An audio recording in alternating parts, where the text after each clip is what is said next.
What is up, gang? Thank you for tuning in to this live Q&A as we do most Thursdays, not every Thursday, but most Thursdays when the schedule permits. Your boy just had a Chinese buffet, and I'll be honest, it was fucking not worth it. It never is worth it. I always feel like garbage, but it was good initially. When I got there, left, wasn't so good. So now I'm dealing with the meat sweats, and I'll still probably lose weight tomorrow because that just seems to be how my life rolls.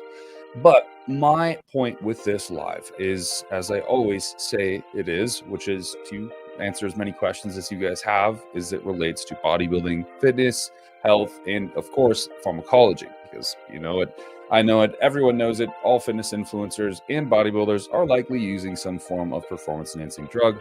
And my job is to clear up the confusion behind those performance-enhancing drugs and provide as much advice as I possibly can in relation to how to get jacked in a safe manner, in a healthy way, and just ultimately not kill yourself. So, I didn't say that on YouTube. They're going to demonetize this immediately. Off yourself. Get rid of yourself. Whatever YouTube wants me to say. Anyways, you guys, you can answer or ask as many questions as you would like. I'm here to provide insight to what I know. Of course, I don't know everything. I only know some things, but I try to know as much as I can. If I don't know, I'll find you the answers. What is up, Felipe? Appreciate you being here. What's up, Maine? Hope you're doing well. I am, man. I'm feeling a lot better. I'm not feeling like 100%. I'd say I'm like 75, 80%, but I'm feeling better, which is good because, man, I'm a big productivity guy. And when I am not being productive because of some uncontrollable circumstance, it pisses me off quite a bit. I'm not going to lie. It's been crazy. Yeah, it is nice to see the subs climbing, dude. It's actually been a wild experience for me because, man, I've been pouring a lot of time into this channel for a long time, trying to figure out what it's supposed to be, what I mean to do with this channel, why I'm even creating content. And it just sort of clicked one day that, like, I really like journalism and writing content about people, and I enjoy educating. So the more that I can intertwine those two things, it seemingly has an effect of people enjoying it, where if I'm able to explain someone's downfall or uprising and then explain some of the things behind that in ways that would be somewhat educational, it provides a lot of entertainment and people find value in it. And it's something I never expected to happen, which I think is so cool. It's the old RuneScape music. You obviously are not an OG with all of the RuneScape lore, man. You got to get back on that. What's the difference? What differences do you see between genotropin, amitropin, and Seizen? Boy, I typically see that genotropin is probably the most favored by bodybuilders. Not really sure as to why. From my perspective, it seems that the diuretic effects of serostims or other compounded versions of growth hormone aren't necessarily ideal. They can cause dry joints, promote injuries, so on and so forth. And genotropins are relatively cheaper. So I typically see people go with those. As it relates to Seizen and omnitropins, these are all sort of, again, in my experience at least, these are kind of where you're living, like geographically, certain things might be available. So for instance, like, my God, what's his name? I'm totally spacing on it. He just DM'd me. Open bodybuilder in Germany. I totally forget what his name is. Roman Fritz. He loves omnitropins, but that's because he can get them very easily by just heading over and grabbing them from the pharmacy. I can't get omnitropins so easily, so I don't necessarily see them ever. But genotropins, serostims, I definitely do see more commonly. So that's kind of my 2-bit on that. New sub here, and I really appreciate your channel. It's very different than the most, and fixing to start on the fitness journey again after hernia surgery. Hey, yeah, dude, that's fucking sup, man. Hope you very good luck on that. Make sure you get some really good treatment so you don't blast open your abdomen again, and you can keep pushing that weight. Smartest piece of advice that I've ever taken from anybody is from older lifters who say don't lift heavy, don't lift with your ego, and it stands true because it seemingly happens to be where all injuries happen when you're lifting with your ego. But if you're doing controlled and cerebral repetitions, it seems to be a completely safe and a fine operation to do. What's up, Samantha? What's up, Home Slice? Thumbs up and hello, everyone. Do you still? I do, yeah. But it's once in a blue moon. I won't lie. It's once in a blue moon. I don't often have time. Listen, I love video games, and it's actually a big aspiration of mine to have a video game channel after I've grown this one to its fruition. It's just that I simply put don't have enough time right now as I post videos daily. I have many clients that I coach, as well as a lot of other endeavors. So balancing all of these and playing games, it would be a luxury, and I wish I could do it. Geez, man, I wish I could pull up like a rank list. That would be dope here. Basically, the way I'll put it is, if I had to rank them in my preference, I would say that Serostim is at the top. Genotropin, like Serostim is S tier. Genotropin's A tier. Omnitropin is A tier. Everything else is A tier. they're all A tier. Serostim, just for me, I think I like it because you don't get the retentive effects, and you don't have that sort of like, you get this weird growth hormone effect where like your hands get really big, and like mine are relatively big, but dudes, and as someone who's walked around shaking these motherfuckers' hands, like the people who really use some shit, their hands get big. And when I'm using Serostim, I don't typically find that my hands enlarge as much as they do when I'm using something else that doesn't have mannitol in it or some other kind of concoction. So I like Serostim personally. It keeps me drier. It makes me look leaner, but subsequently gives me the effective gains that I'm looking for when it comes to bodybuilding, essentially. We subscribed. What's up, dude? I appreciate you, man. My MN fan. That stands for Minnesota, for those of you who don't know. That actually is Canadian now, I guess. Not really, okay? I don't want to be here much longer. Does that make you Thailand? I would say it makes me more Thai than it makes me Canadian. Sorry, Kap. Who knows? Who cares? Go Colton. Thanks, bro. Then we like the gear, we like the thumbs up, and we like the flex. Hey, Colton, I remember you were mentioning you were going to make a video on how people on TRT... Yeah, I did make a video. Motherfucker, that shows me you're not paying attention to my channel, dude. What the fuck? How can we get to this point where you're asking a question on my live, but you haven't seen the goddamn video? Oh my god. No, just fuck around. It gets easily missed. It's not even that big of a deal, to be honest, because no one watches my videos. Who the fuck am I? If you scroll down, I posted it a while ago. It was a while ago because I've been posting a ton of videos. Holy shit. Yeah, it's just type in on my channel, life-altering HRT protocol, full breakdown. And in that video, I talk about for nearly 30 minutes how to run a TRT protocol that would best, like, literally enhance your life. I talk about everything in there that you could possibly need to know about running HRT if you're not interested in bodybuilding, but just simply interested in being relatively jacked and highly functioning at large. Thank you, man. I appreciate all of it. Nick P, do you use NAD and or glutathione? So yeah, I do use glutathione.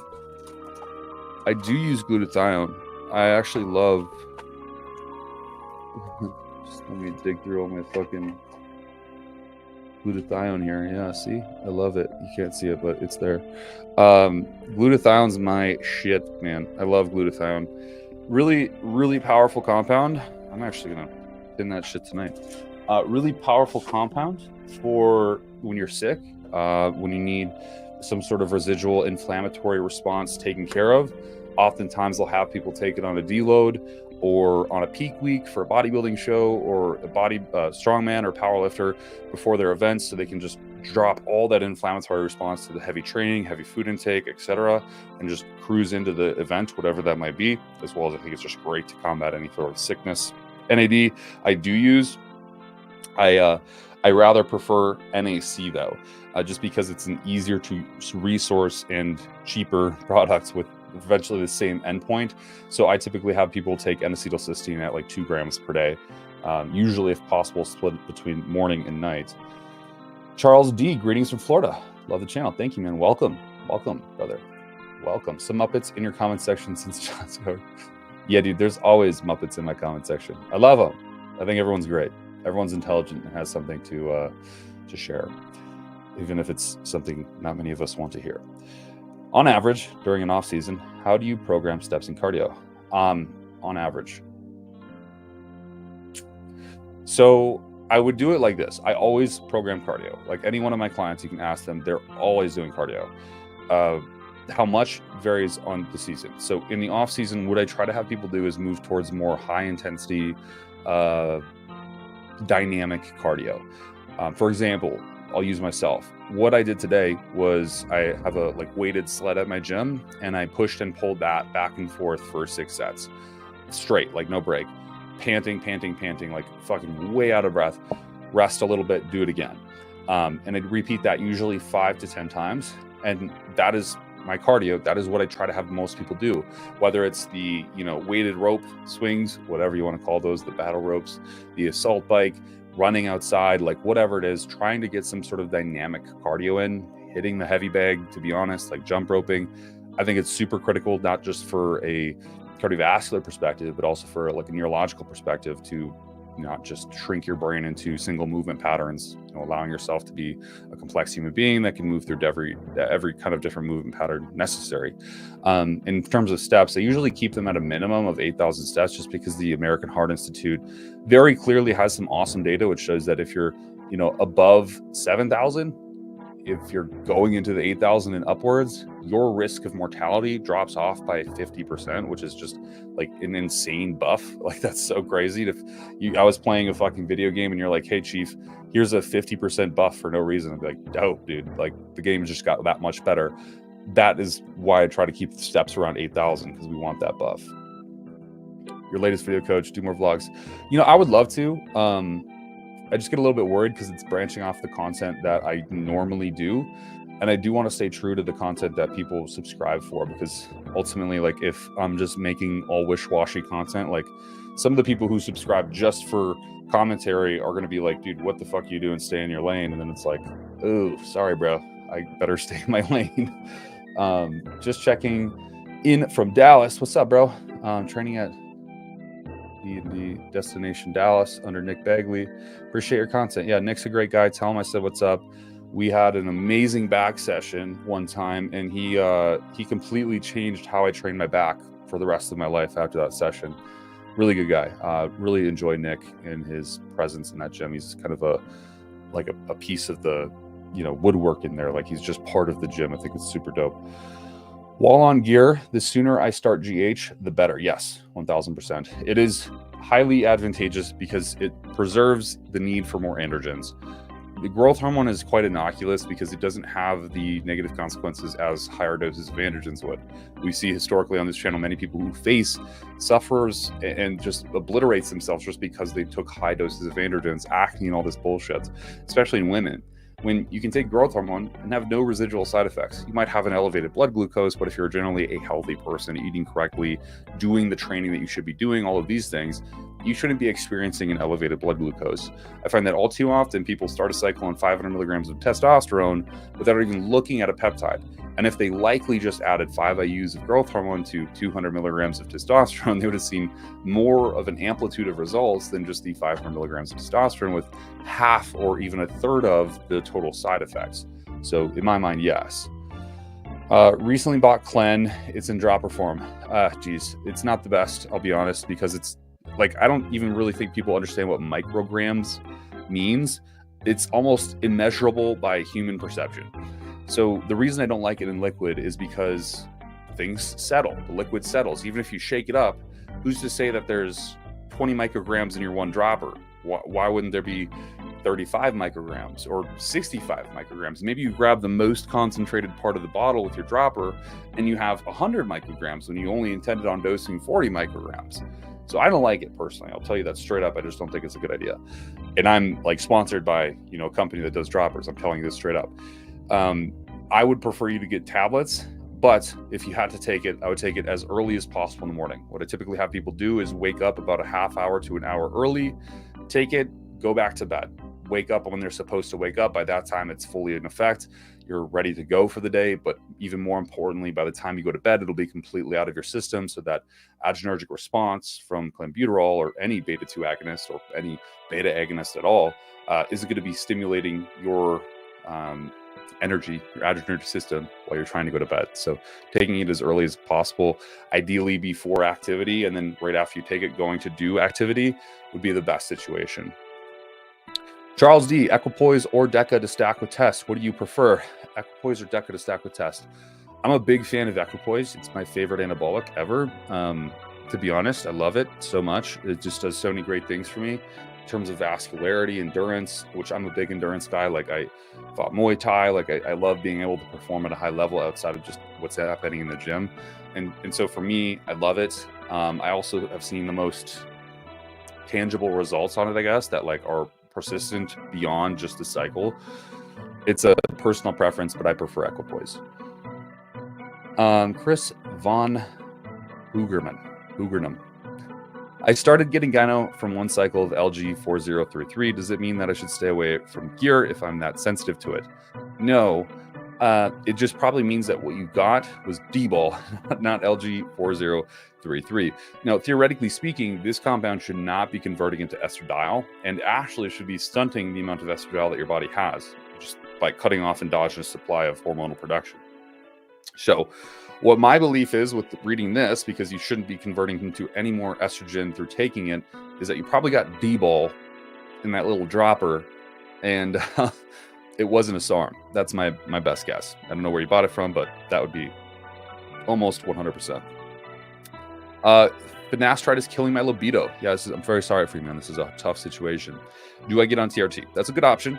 If you've tested your blood work and it indicates that TRT might be a good route, I would suggest it. Alternatively, what I would suggest, because it will fix this almost permanently, is using HCG, human chorionic gonadotropin. Using that at like 500 IUs 3 times per week, which is just a very small subcutaneous injection, should really turn on those, like the natural sex drive that you have, right? Through the production of intratesticular testosterone, but also through, like, neurologically speaking, there's like these neural steroids that really help out, and that HCG will really kickstart things again and light your fucking libido on fire. So personally for me, it's HCG, human chorionic gonadotropin, personally. But if your testosterone is indicating that you do need some form of replacement therapy, I think that's going to be the best bet. Links down to below. If you need Rise HRT, they provide all of your HRT needs. And then my code, I think, gets you 25% off all HRT. Oliver, my dad wants to start TRT at 63 and wants to try it for 3 months and stop. Do you have any advice for him or how to go about it? His test is around 180 nanograms per deciliter. Yeah, so what I would say is, like, don't just try it for 3 months. If you're going to use it, really commit to it. The thing of the matter is why would you just try it? It's indefinitely, like, there's no argument it's going to make you feel better, especially if the dosing is correct. The problem is let's say you try it and you come off of it. If you go, which you will, hypogonadal after that, which will be worse than where he's at right now, which is 180 nanograms per deciliter, that is more neurotoxic, that is more hepatotoxic, that is more nephrotoxic, so kidneys, liver, and brain. It is very bad for those organ systems to be hypogonadal or suboptimal testosterone than it is to be super physiological testosterone, right? And I think a lot of people mix that up, is they're like, I'm going to come off cycle and just get healthy and shit. And that's not at all the case. Like, you're getting much, much, much more risk when you go hypogonadal. So I would advise him, use a moderate amount of testosterone, 150 milligrams, even 100 milligrams at this point would be massively improving his lifespan and life quality. And then just staying on that, give it a shot for more than 3 months. I would say at least 6 months, because you have to remember the enanthate ester, which is likely what he would get prescribed, especially if you go to Rise HRT down below. I'm not trying to plug it, but I just brought it up. You're going to take about 5 weeks to get that into full serum concentration levels. So you're not going to experience the full tangible effect of that testosterone until you've had it in you for about 5 weeks. And so by the time he gets to that point, he would already be, halfway through his trial period and then ready to come off. I think that's a bad idea. Give it a 6-month period. Give it a year period. I don't think it's not going to do anything. We have very good research to suggest that TRT is actually going to improve longevity as opposed to being hypogonadal. There used to be research to say that TRT actually worsened life expectancy, but that was being compared to equivalence in a demographic which had already normal to high testosterone endogenously, which is very rare for elderly population. And so when you compare it to the normal elderly population, which is hypogonadal, and then you give an elderly population testosterone, the ones with testosterone live much longer. So that was a long, drawn-out question, but that's what I would give them as advice. TJ, how is the fitness scene in Thailand? Are the gyms adequate? Anytime Fitness seems to be the best available in the Philippines. Yeah, dude, the gyms are hella adequate. Like, you'd be surprised. The fitness scene is great. Like, everyone in most Asian cultures, everyone's into being healthy and fit. In Korea, everyone's jacked, everyone's got chiseled jaws. I mean, it's great. It's one of the amazing things I love about Eastern Asia and Asia in general. The thing in Thailand is that a lot of people don't understand. It is 100% humidity and like 40 degrees Celsius, which is 80 to 100 degrees Fahrenheit, pretty much year round, if not hotter on specific days in the summer. And most gyms don't have AC. And people are like, oh my God, it does suck. Like, nut up, brother. Like, there is plenty of professional bodybuilders out there right now training in that fucking heat and doing it damn well. And you get to like it after a while. Like, it sucks because you're sweating your balls off. It's hot. You can't even breathe. But after a while, you get used to it and you kind of like it. You like that little bit of pain that's added on top of it. So the fitness scene is great because it's full of hardcore motherfuckers who are the type of people who will train in an open air gym in 40 degrees Celsius weather at 100% humidity, as well as a lot of the people in the gym are going to be professional Muay Thai fighters, and they're just as motivated as everyone else there trying to get more in shape. Congratulations on getting a code with Modern Aminos. Thanks, man. What are the 3 to 5 peptides / items they have that you would recommend trying? It's a really good question, actually. So they have one called the deep sleep inducing peptide. I really like that one. That is one I tried while I was in Las Vegas. He gave me like a fuck ton of vials of this shit. And I just like popped it in, tried it for a few days. And then when I got back to Canada too, loved it. It was one, so I have like PTSD, right? I was in the Army for 8 years. And sleeping is one of my biggest problems. And so when I can get a really good night of sleep, there's nothing, it's priceless. Like, I would pay anything for that. And so that is one that I was like, fuck yeah, dude, that was awesome. Deep sleep inducing peptide. It's literally DSIP on their website. The other one is retatrutide. That is one that I did a very small administration of while I was in Las Vegas. Fuck, man, that's great. That's great. I am a person who, again, loves productivity. And when I don't have to think about food, which for those of you who don't know, retatrutide is a GLP-1 agonist. It's one of those drugs that eliminates hunger through neurological pathways as well as through the small intestine. And it is unbelievable. Like, not being able to think about food actually is a blessing for someone who eats, historically 6 meals a day as like a professional athlete. So I love that, like, it to my T. Like, I think that shit's awesome. The other one that I really do love is IGF-1LR3, especially if you're looking to localize growth to a particular muscle. Intramuscular injections of that before a workout are absolutely a godsend. Like, bilateral injections of like 100 micrograms on whatever muscles you're about to train. Beautiful, beautiful compound. Beyond that, I call it Sloopy. It's SLUPP 223, I believe. That one's great as well. It is really unique in its effects. Like, it basically improves mitochondrial density and volume, and through that you have more respiratory function. So you get out of breath less, right? You can perform for longer in sex, in the training room, in cardio, everything. It makes cardio a breeze. Like, I can do cardio endlessly. The other thing that this is really improving is the beta oxidation rates, right? Like, how fast can you burn lipids, burning fat? And it works really well. Like, I feel its effects, and it's not often that I feel something, but it's generally something where I can take it and then feel its implications in the workout a couple hours later. I love those ones. So specifically, those are the ones I recommend. Code Coachkolton, all lowercase, no space. I also don't really have time to, I can gift you a little something. All right, man, I'll let you know for sure. For nerve pain, could BPC, yeah. Specifically TB500 could be really beneficial because it has a really unique effect of like decalcifying scars. And so if nerve pain is initiated by scar tissue being bound up and obviously close to a nerve, it could fix that. Outside of that, no, not really, unfortunately. How can Nick Walker not be?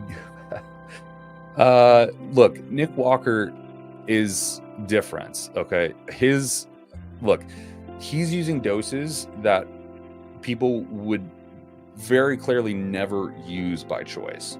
I think he's gotten very poor guidance. I think he's just like the kind of guy that's just push whatever we can to get to this goal. I'll do whatever, right? Whatever it takes. And that gets very ugly. And I'm sure it's not just, I'm actually positive that it's not just growth hormone he's using, obviously, at very high doses, but he's using a ton of androgens. And I guarantee you he's using IGF-1, right? Increlex. And I've used Increlex. In Thailand, it's often available and it's fucking expensive. But when you use it, you understand why the fuck people use it. I mean, it's stupid. And so I think, honestly, because it's causing growth systemically and in organs and a lot in the small intestine, that it causes issues. More so, though, I think that, look, you have this muscle called the transverse abdominis. It's in your abs, like underneath the rectus abdominis. And that is what controls stomach contractions and specifically the rigidity of your stomach when it's particularly full or you inhale or forcefully exhale. And a lot of bodybuilders will eat and just simply blow out their waist when they're eating so much. And then they'll go to train and then they won't control their waist at all when they're training. They just let it out. That's probably the worst thing you could do. And I have a feeling that repetitive behavior, along with really high doses of growth promotion agents, really led to Nick Walker's situation. If he, from the jump, started practicing vacuums and really strengthening his transverse abdominis, I feel like this wouldn't be a problem for him. And this is why I made a video saying, like, I think the best situation for Nick would be to actually just fast and then, you know, lose a fuck ton of weight and then get back on gear and try it all over again, but a little bit differently. How do you like to use GDAs? Yeah. So for those of you who don't know, GDA stands for glucose disposal agent. The best way that I would use them is particularly around your heaviest meal of the day, like your most carb dense meal. So this would be, let's just say, your post-workout meal. I would put, you know, like a whatever, I don't know which one you're using, right? There's so many. First Stash Nutrition, which is now Troponin Nutrition, has one. It's called Suppressor. It's really great. But let's just say you take half of a dosing before that meal. And then the other half, I would place it around your second largest carbohydrate dense or latent meal. Sometimes that might be pre-workout. Sometimes that might be right away in the morning. Sometimes for some people, that's just at night. Whenever that is through your day, I would basically split the dosing that you're planning to do per day up into 2 doses and then placing those within 15 minutes of the meal that you're consuming. And that would be the best way to certainly use that. Can you expand on fat loading for prep? Yeah. So the muscles in your body are comprised of mostly water, right? So that we have contractile tissue, and that is the muscle, that is the myocytes. But the myocytes that you see, like they're actually very small. Like they're not as big as they appear. What's in there is hydration, fluid, glycogen, and most people know that, right? So for every gram of glycogen, you have about 4 grams of water stored, as that is a hydrophilic molecule. So your muscles interstitially grow because that water is in there. But what happens that people definitely negate is about 15% of your total cross-sectional area, which is a fucking large amount. Cross-sectional area being like, if I split my arm down the middle and showed the camera, you would see the circle of my muscle. 15% of the cross-sectional area is intramuscular triglycerides. So in a perfect world, you'd want to fat load to maximize muscle fullness. Here's the thing, though, is that when you ingest triglycerides or just fats with high doses of carbohydrates, it can suppress glycogen synthesis, which when you consume glucose, carbohydrates, suppressing glycogen synthesis is not ideal because you want those carbohydrates to load as glycogen in your muscle and be converted into glycogen. And so you want to ideally load in a way that's going to allow you to have glucose or carbohydrates earlier in the week, load up, especially if you don't have to meet a weight cap. And then you get to a point where you're like, yeah, man, this is pretty fucking full. Like, this is good. Then maybe it's on the Friday night sometime. or Friday the entire day, depending on how full that person is and if they're relatively dry or watery or whatever they might be looking like. And then you want to fat load them. And that is where you bring carbohydrates quite significantly down, not too low to flatten them out again, but just low enough to hold their position, and then add fats in. And those triglycerides are going to aid themselves in making a fuller, more realistic opinion, in a realistic looking muscle, in my opinion.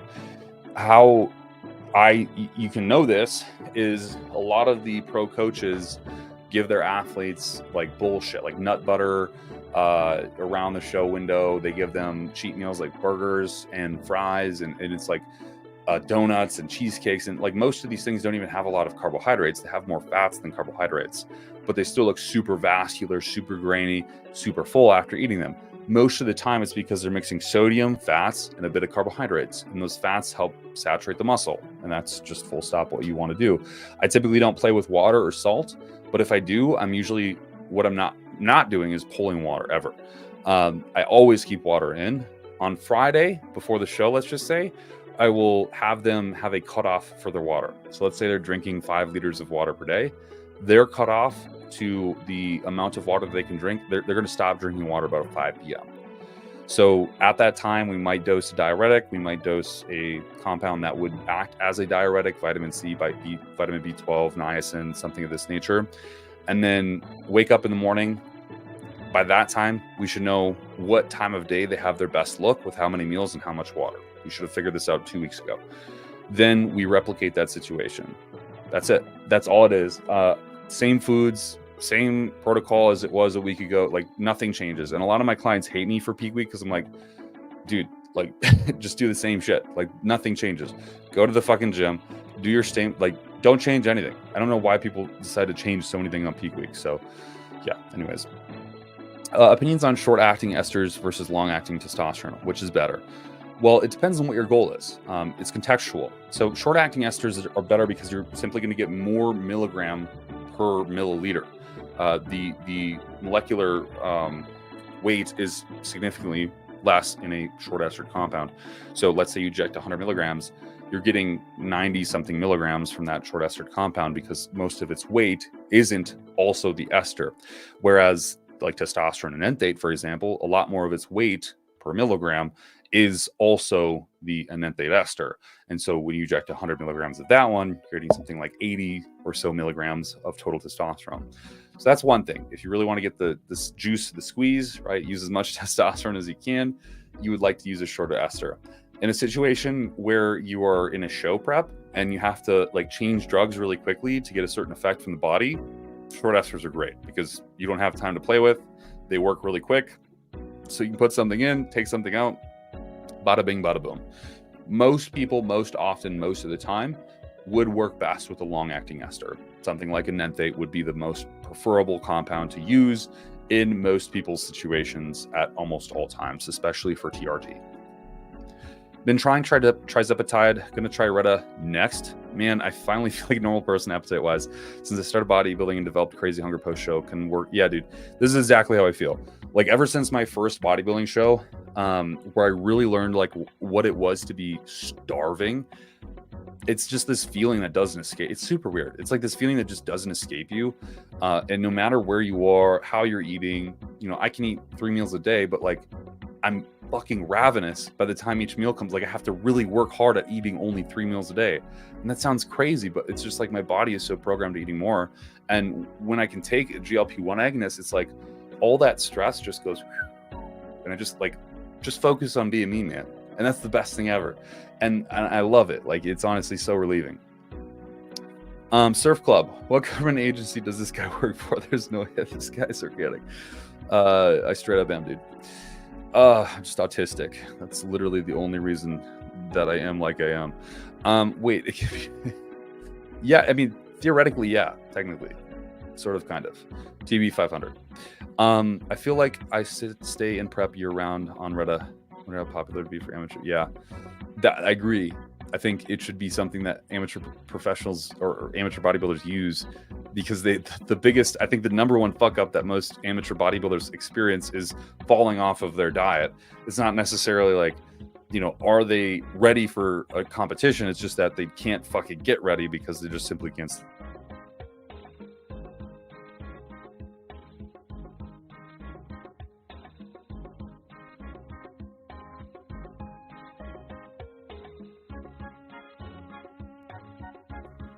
There we go. Okay. I don't know what happened. My screen went like loading. Yeah, I think that's awesome. How was Mike Summerfield looking on stage? I thought he looked much better than C-Bum in the live stream. Yeah. Look, I'll be honest. I've always been kind of a C-Bum hater. I think he looked better. To be honest, I would say that Ramon looked even better and deserved to be probably in third place. Is just that his tan was like leaking off his body because I think he sprayed. What he probably did, which is what a lot of darker competitors do, like black guys, is they spray canola oil on their bodies before stepping on stage. It's actually something I have my black guys do, and it works really well because their skins don't contrast well with the backgrounds. And so if you can make them shine, it like makes those definition that makes the definition of their body pop a lot more. And so I think he sprayed just way too much of it on, and then it just started leaking off his body, and it made him look like garbage. I think Mike Summerfield looked really fucking impressive. I think his muscle insertions were so pretty. And when you look at Chris Bumstead's and his like legs are just like the insertions aren't like symmetrical. They're kind of jagged. They're kind of everywhere. I don't really like that look. And when Mike Summerfield pulled a vacuum and specifically pulled a vacuum in the front double bicep, I felt like it looks more symmetrical, where Chris Bumstead has a longer torso and his lats insert kind of higher on his body. And so you see like this front double bicep, and then it's like there's a lot of space where there's just nothing happening but his abdominal wall, which I mean, it's great. But in Mike Summerfield, it was like much more condensed, and therefore it was looking, you know, all more filled out and symmetrical. Yeah, I would agree with the added candidate of growth hormone. I love growth hormone. Bodybuilding causes permanent facial fat, loss, leading to ugliness in a lot of people. How would you fix this? Is it possible? People get very deep lines. Botox. Botox and laser skin resurfacing. Those are the two ways, unfortunately. It's not necessarily that they lose permanently fat. It's that because their skin goes from like this to this to this to this so often, it really stretches out their skin. And so they need to resurface their skin to like pull it back up, right? And that laser resurfacing will do awesome. And then Botox, like it'll keep you from having so much facial movement when you're cutting and bulking, and it'll just keep things a lot more stable.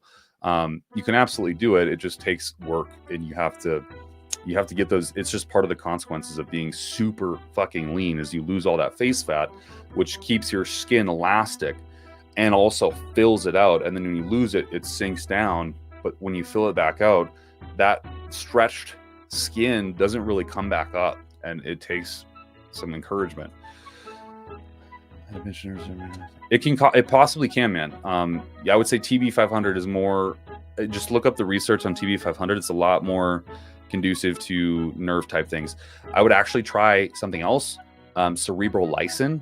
Look this up. It does have some unique effects with de novo synthesis of nerve cells and some really cool stuff there. So look up cerebral lysin.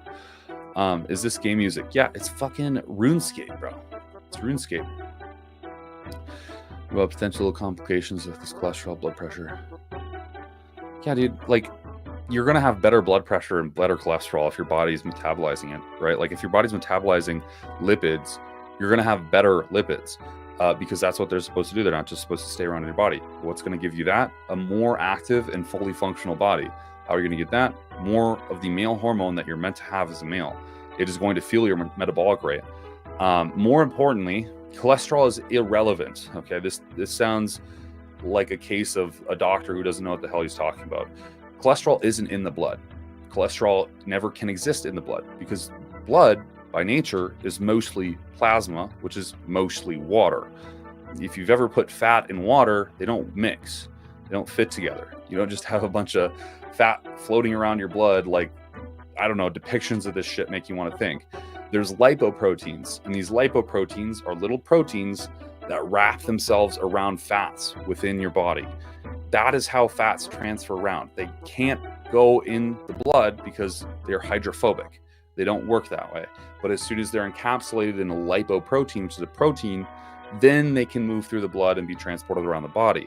So what your dad needs to worry about is how much lipoproteins does he have? There's specific lipoproteins. There's apolipoprotein B, apolipoprotein A, apolipoprotein A100, B100. There's the chylomicrons. There's like all sorts of lipoproteins. What you want to make sure of is that those the lipoprotein Bs are not elevated beyond 80 milligrams per deciliter roughly. If they are, then you need to take some fucking ezetimibe. Like it's just the easiest innocuous compound in the world to lower lipoproteins. But usually people who have high cholesterol don't have high lipoproteins. So I would check that before coming to the conclusion that it's going to cause issues, especially with blood pressure. If you're a healthy individual, you're not going to have high blood pressure issues. You know, I'm almost 250 pounds, zero high blood pressure issues, right? I'm on fuck tons of testosterone. So it's just up to you on how you want to manage your health. And if you mismanage your health, you're going to have consequences, just as you would if you weren't on testosterone. It's no different. Abel, what are your thoughts on John Skywalker's current situation? You think he can make it come back after abusing PEDs? No, I don't. He's in the hospital. He's having to take diuretics. He's literally staying at the hospital. If he does, he's an idiot. Like, he induced this problem to himself, and I think it's only going to get fucking worse. Like, if he was to just continue down this path, let's just say he causes a little bit of cirrhosis on his kidneys, damage of the kidneys, right? Scarring of the kidneys. And he continues down this path. The next step is kidney failure. And once that happens, you have to go on diuresis. So the dude's stopping at the diuresis center 3 times a week to get his blood transfused. He's just stupid as fuck. Not even gonna lie. What were you doing in the army? Looking to join, but oh man, don't fucking join, bro. Don't join. It's a terrible idea. It's a terrible fucking idea. Don't join. Terrible fucking idea. I was a 19 Delta Cavalry Scout. Terrible fucking idea. Yeah, hit that motherfucking like, bro. That like button. Alexis, how to explain low test levels on grams per week? SHGB is in single digits. Is there any influence? How to explain low test levels on grams per week? Fake gear. That's about it. You have fake gear. Michael Cruci, I've been taking 175 milligrams of nenthate a week, but decided to try long-acting esters this time. So I'm assuming you took an undecunate. Would you recommend raising my dose to 200 milligrams a week so I get the same amount of test I was on nenthate? No. I mean, yeah, you could. The problem with long-acting esters is you're still going to have a spike of androgens when you inject it. So let's say you inject your undecunate on a Monday. There's going to be an initial spike of androgens in your system that's like this. That spike is what's going to cause most of the symptomology that you might experience. High estrogen, acne, other moody kind of bullshit problems. And then it'll slowly taper off as the time goes on. With an nenthate, with more frequent injections, you're going to have peaks, but they're going to be a lot softer peaks. And therefore, by nature, the troughs are going to spread out and become less deep as well. So long-acting esters are great, but you still have to leverage the problem of having those peaks and troughs in blood serum concentrations. I would seriously just recommend, I mean, you could do that, but I would seriously just recommend taking it as frequently as possible, like up to a day, literally on a daily basis, injecting testosterone. This is what's going to match the diurnal rhythm of testosterone excretion within the human body naturally, and therefore what's going to keep you the healthiest and least side effect ridden for the longest potential time. I hope that makes sense. I believe in a balanced diet and rigorous exercise routine. In the morning, my face is a little puffy. I'll put an ice pack on. Damn, son. That's what's up. What's up, Sebastian? Shout out, Sebastian. I started working at 15%. Yeah, man. Dumb fucking idiot, man. I have no sympathy for the guy, to be honest. End up like Boston Lloyd, sadly. I have no sympathy for the guy. He knew what he was doing. Everyone told him what he was doing was bad. And he was just too caught up with maintaining a six-pack and going to raves. And I just can't think of anything more selfish. Like, I don't know. I've never been I've never been the party guy. Like, I've never gone to parties. I've never been to raves. So I don't understand. Maybe there's something extremely attractive about it that I'm missing, but I just don't. I don't see the point, right? So I mean, good on him. He made a lot of money being an influencer and got his piece, but now he's obviously ruined. So it is what it is. Thoughts on ashwagandha and lion's mane for anxiety? I think it's effective. Ashwagandha, I don't know. I've never really seen anyone on ashwagandha notably experience that radical of difference. Lion's mane I've definitely seen kind of create a little bit more stability. I'll be honest, and this is a very unpopular opinion, but I'll be very honest with you guys, like very clear and transparent with you. I think if someone is having anxiety, seriously, the best approach is just like to medicate yourself. Like I take fluvoxamine, which is an SSRI, sort of prophylactically, because I do have states of anxiety, but at the end of the day, it works. And there's even research that is very clear, which suggests that it increases brain-derived neurotrophic factor, that it decreases amyloid plaque in the brain, and that it causes antioxidant status within the brain as well. So it's like, okay, if I could take a drug that has numerous multi-targeted effects to the brain, as well as the target that I'm looking for, which is anti-anxiety, and it's worked in clinical settings repeatably in the same clinical settings, versus a compound that is, yes, natural, but its effects are variable in different studies depending on who's sponsoring the fucking study.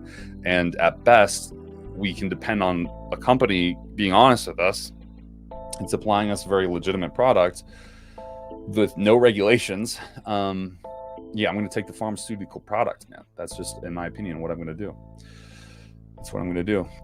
Fuck, man, I know Skywalker's regretting it right now. He's not even old. Yeah, dude, he's just in his 30s. You said that just right. He's dealing with the problems that elder people, and it's fucking horrid. Just feel like, yeah, Toji's just on his way. And like, Toji's awful because he looks like shit. Toji looks like he doesn't even lift weights at this point, and he's still taking fucking grams of gear. It's awful. What is your opinion on cerebral lysin to reverse an anxiety disorder? I've heard it's possible. I don't want to use SSRIs to rewrite my brain. I'm scared to death to take it because I would gamble my health.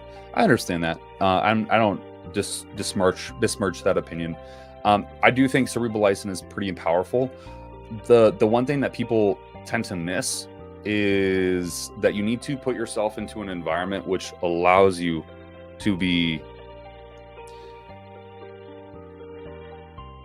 You need to put yourself in an environment that gives you positive valence towards not being anxious, which is really hard to fucking do. You have to put yourself into a situation where you can be yourself without being anxious.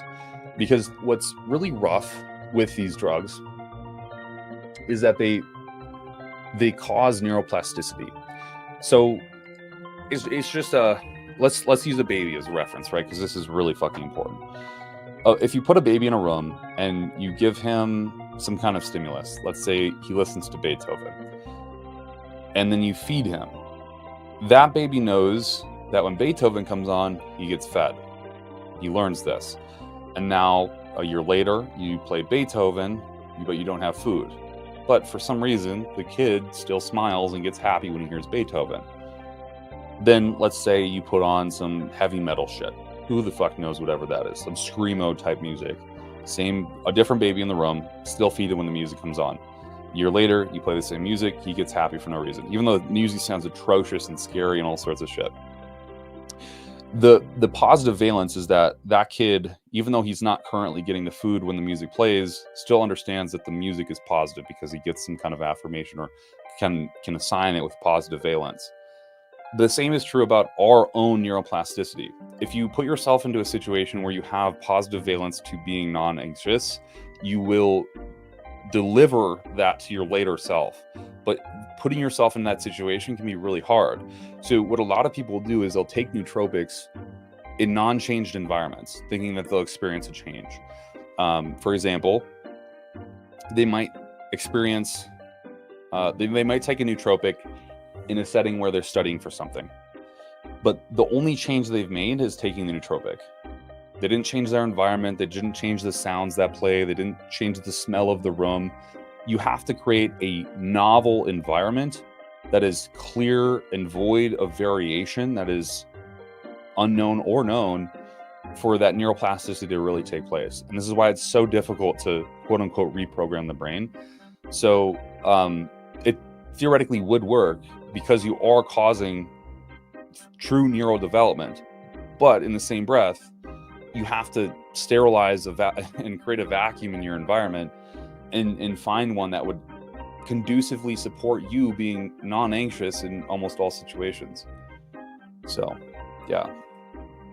Bring the party to the gym. Fuck yeah, motherfucker. Where's that MDMT? Bring that shit to the gym, bro. Sebastian, remember that relative I told you I was speculating was on gear and ended up splitting with his partner? Years turns out, no fucking way.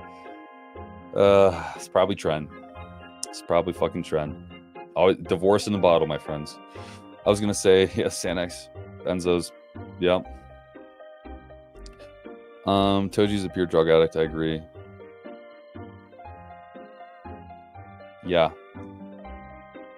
certainly. Good point, Choppa. Good fucking point. Checked into Toji. Oh, Jesus, man. And he just keeps going, too. I'm too nervous to even fucking... Like, I was in Las Vegas this past weekend. It was like, I was too nervous to even gamble. I mean, we were by the fucking... all of the big casinos, and it's like... I don't even want to spend $20 on this. Like, I'll go buy some fucking food for $20. Like, I'd rather much more do that. I don't know. It's just maybe I'm delusional or something. Michael, good on you, brother. I've been through the same thing. Oxys, heroin, Fetty. Many years ago, had to learn my lesson. But yeah, bro, good to hear you're off to. Yeah, man. I think you guys are heroes in a way. You kind of like you put yourself there, but you come out the back end much better for it. You know, it sucks that you have to go through some serious shit to develop anew and be a better human being for it. And I think we all take our own paths, but I'm proud of you guys for getting out of that environment, man. It's like, I think more important than you could ever know.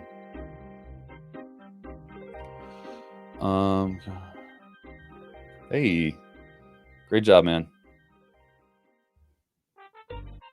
That's awesome, dude. I hope Chicago isn't awful. I hope it isn't awful, and I hope your destination is much better. Patrick Batman. Okay. What's up, brother? Howdy, dude. Hope you're doing well. What ratios would you recommend test MPP and D-ball cycle? Take the D-ball out, replace it with Anadrol or Anavar. Don't use D-ball. I would use testosterone at about... Fuck, dude. It depends. How much do you aromatize? Like, these questions are so hard to answer. In a perfect world, the cycle would be, as if I was your coach, it would be testosterone, Masteron, and NPP. I would take testosterone at 300 milligrams, Masteron at 300 to 350 milligrams, NPP at 300 to 350 milligrams, and then add in Anavar, ideally, in that situation. That's what I would do as your coach, but I'm not your coach. So don't listen to me. Talk to your doctor. Okay? Talk to your doctor. Not me. Your doctor. I'm just a guy on the internet. I'm just a fucking guy. Yeah, that's what I'm telling people. Fluvoxamine has great neuroprotective benefits for the natural route. Try high dose. Yeah, I think that's also it's a really good point, Freedom Fox. It's a really good fucking point. I forgot to mention this. High dose fish oils is a really good way to kind of tackle this problem. I recommend that people, and a lot of people hate that I recommend this, but I do recommend trying to eat at least one fillet of wild-caught salmon a day, as that's going to give you up to 4 to 5 grams of omega-3 fatty acids from a true marine-based source, which will benefit you in the long run, especially in a neurocognitive sense. So that's a great point. I totally forgot to mention it. Holy fuck, meth, man. Jesus Christ.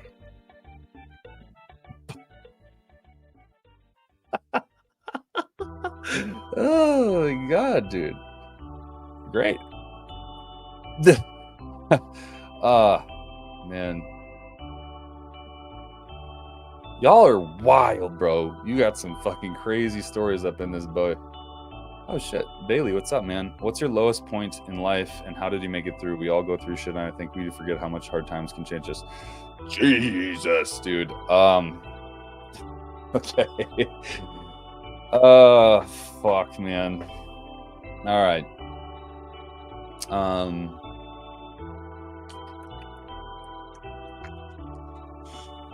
to think of how to answer this that's not awful and completely depressing. So realistically, the lowest point in my life. So my mom was an alcoholic. I never knew my dad. I don't know who he is to this day. Still have zero clue who my father is. My mother was a drug addict, an alcoholic, and a prostitute. It was a really rough situation. Highly abusive, physically, mentally. Lots of shit there. Lots of disgusting, dark, awful shit that happened in my childhood. When I was about 13 years old, she was dating this heavyweight boxer named Stryker. This motherfucker was the most abusive piece of shit you could ever imagine. And he was big. He's a big fucking dude. I couldn't do anything, right? I'm a young kid. I don't have the ability to move, and I don't have the dexterity to fight off him. He would choke me all the time, beat me up, all this shit.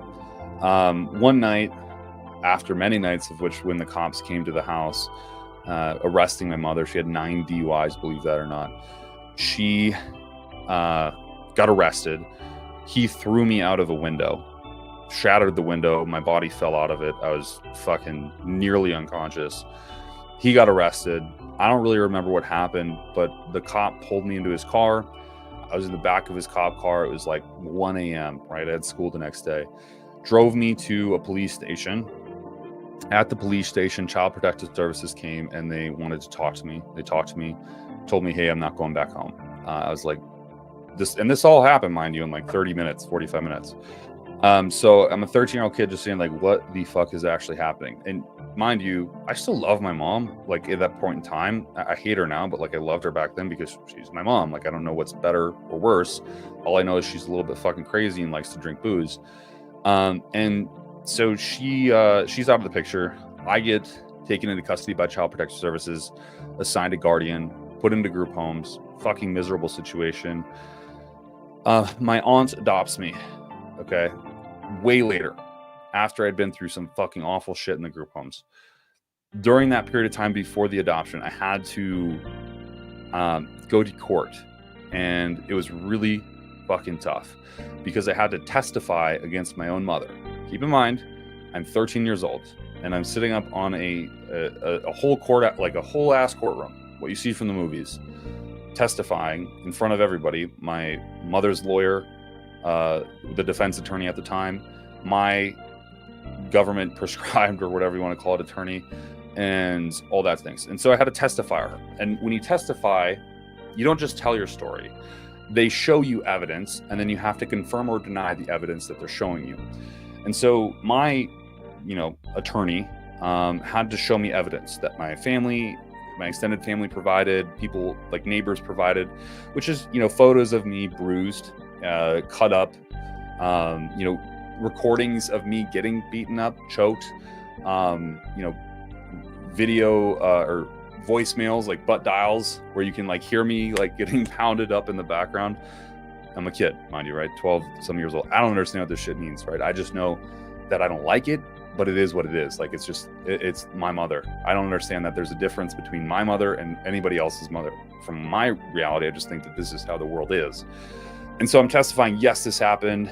Yes, this, this thing happened. This is real. This is real. So on and so forth, just sweating bullets. And when the lawyers, especially the defense attorney, when they ask you questions, it's not nice. It is very intentionally incriminating questions. And so it's just a 3-hour drilling session on a 13-year-old kid watching videos of himself getting beaten up, trying to fight 2 attorneys on whether the fact of the matter was that I was actually getting beaten up or we were just playing, right? And it's just like everyone in the court knows, and it's just like you're just sitting there like, what the fuck is happening? And the whole time you're looking your mother in the eye like, like, I don't know. So after that happened, my aunt adopted me. I just couldn't live with anyone else at that point. I went through some high school with her, emancipated myself as soon as I possibly could, and then I lived on my own ever since. So the way I made it through it, man, was just like, ultimately, at that point, it was just like I had to grow up really quick. I had to realize that, no one's coming to save me. as much as I want that to be a thing, and it would be so cool if it was, like and it's kind of a beautiful thing if you think about it. Like, I truly am the proprietor of my own life's well-being. And while that's hard to see as a good thing, because it can seem like so much overbearing weight and things that you have to worry about, it's actually a really fucking good thing, because you can control what happens. If you're successful, if you're not successful, if you make friends, if you don't make friends, if you have a glorious, rich, filled life, or if you have hollow bones because you could never fit yourself together. You can truly control what happens. And I think that's beautiful. And so I had to learn very quickly that you ultimately control the situations that you place yourself in. And you can control getting yourself out of them. And everything that's ever happened to me, you, or anybody else is their own fault. That sounds really nihilistic, but if you think about it, everything that's ever happened to you badly is because you didn't set the boundaries with yourself, or you didn't set the boundaries with somebody else. And so it all came back to me having the power in my life to change things and to do things the way that I wanted to do them and to be who I wanted to be. And in that, I took, great pride and great responsibility, and saw myself as someone, to be honest, like much better than many other people. And I let that ego live inside of me, and I tried to make it what it was. So that's how the fuck that shit happened. So yeah, hope that answers your question. We're getting in with it. Oh yeah, man. If I were to start an SSRI for anxiety disorders, is it worth the risk? I'm scared of the potential. Yeah, dude, you're fine. This is really overblown by people, I'll be honest. If you just take the lowest effective dose, which let's just say you're taking fluvoxamine is 20 milligrams to 40 milligrams, you ain't gonna feel shit, man. You're gonna be just fine. People who are experiencing this are taking 80, 100, 120 milligrams per day. Post leg day, 60 protein shake, bag of Sour Patch Kids, 150 grams, 2 chicken burgers, chicken and rice. I think I'm full now, coach. That's good, dude. I'm proud of you, bro. I fucking love a good days of eating. 2 chicken burgers is crazy, though. 2 chicken burgers. Bro, can you read the chats out loud that you respond to for those of us who are listening along and not reading the chat? Thank you. Well, I just did it. Dr. Lipsitch, Dr. Lipskitch. I'm sorry, bro. I'm sorry. What's up, doctor? I appreciate being here. That's devastating to hear. Yeah, it was devastating, brother. It was not the funnest bring up, and that's just where the trauma begins, unfortunately. And not even where it begins, it's just where it becomes relevant. It began way before that, and then it, my ass thought once I got to high school, how great would it be to join a, combat arms position in the fucking military force, and Jesus Christ, that comes with its whole fucking own baggage. I thought my childhood was rough. I'm happy to hear. Yeah, man, you as well. Right. Here's the thing with this, right? Is like everyone with trauma, fuck what trauma is, right? I don't even give a shit. Everyone with something that happened always thinks about it as if, well, this happened to me and it's worse than yours, so I'm better. Or no, this happened to me and it's worse, so I'm better. And it's like, no. A kid with a father who makes, 7 figures a month could have his mom smash his Xbox. That was his pride and joy. He loses all his save files. And that to him is just as an equivalent trauma as what I went through.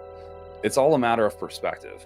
And so I don't devalue anyone's trauma or say that they had it easier than I did or any of these things, because ultimately it's just the things of significance to you are much different than other people. At the time, I didn't know any better, bro. Like, I thought my mother was just, that's how mothers work, until I learned differently, right? So, yeah, I think we all go through some kind of trauma, and making it through it is just part of growing as a human being. And that's how we come out of it. What can cause lethargy from fluvoxamine? I've tried it at 25 milligrams before bed, and the lethargy started with 4 days.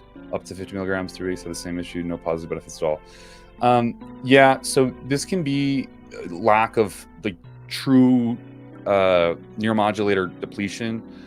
What I would do is try taking for one, looking at your diet and making sure you have plenty of amino acids, all of the amino acids, not just the 10 essential amino acids, all of the amino acids.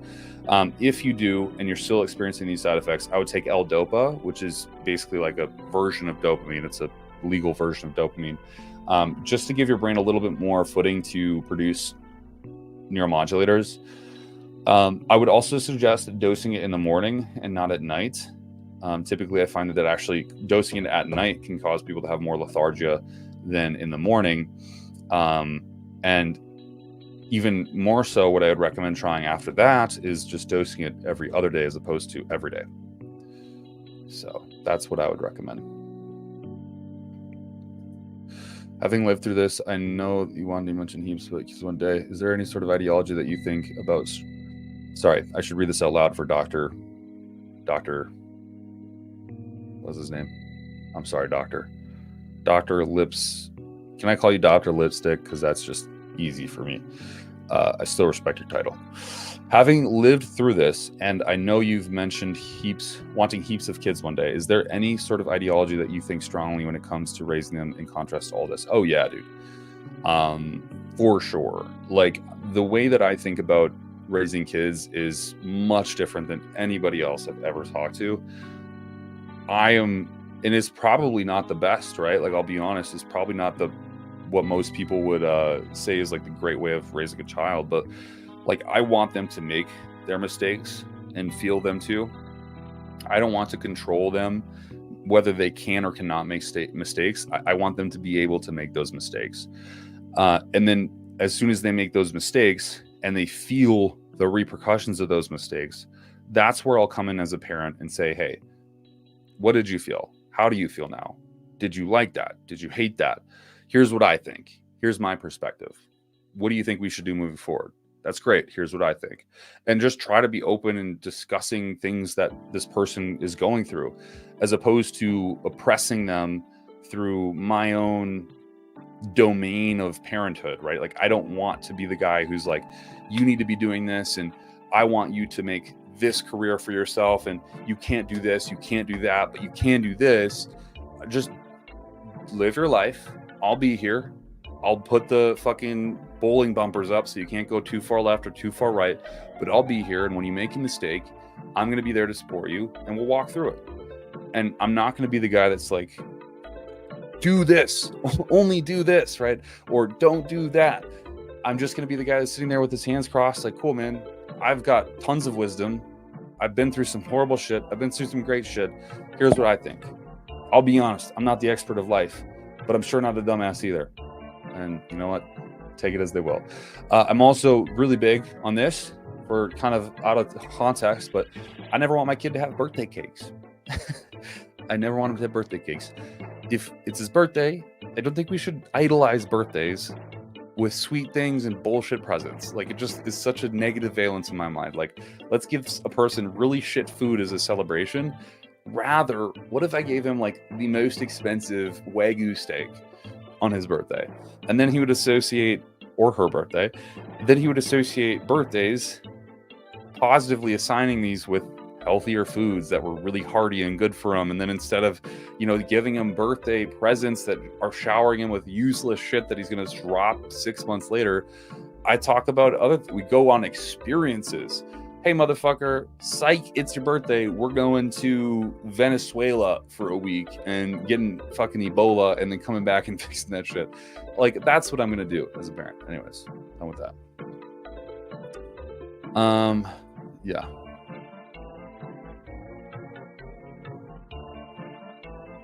Much love, dude. Absolutely. Where did I serve? So I started out, I'll kind of go through my whole career. I was in Fort Benning, Georgia for my first stint, training AIT, stuff like that. I went to Fort Polk. I went to, Jesus, man, I'm forgetting what the fuck this bitch is called. Oh my God. It's in Arkansas. Fuck me, man.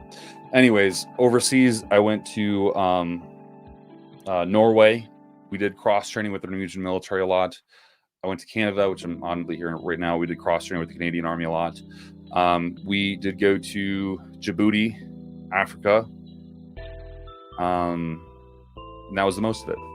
To be honest, I took every course I could in the military. So if you want to say like, where did you serve? The deployments were just to Djibouti, and technically Norway was a deployment, but you can't really call that one a combat deployment. But I've been everywhere in the United States because I took every course I possibly could. Like anytime there was a course, I would take it. So like it was air assault, airborne, like Sears school, like anything, I'm taking it just to get it on my belt immediately. So I would bounce all around to these different schools in like different states, and I'd stay there for, months at a time.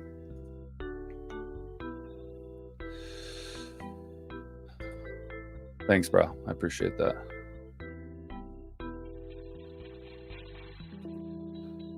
Yeah, and that's why I use it, man.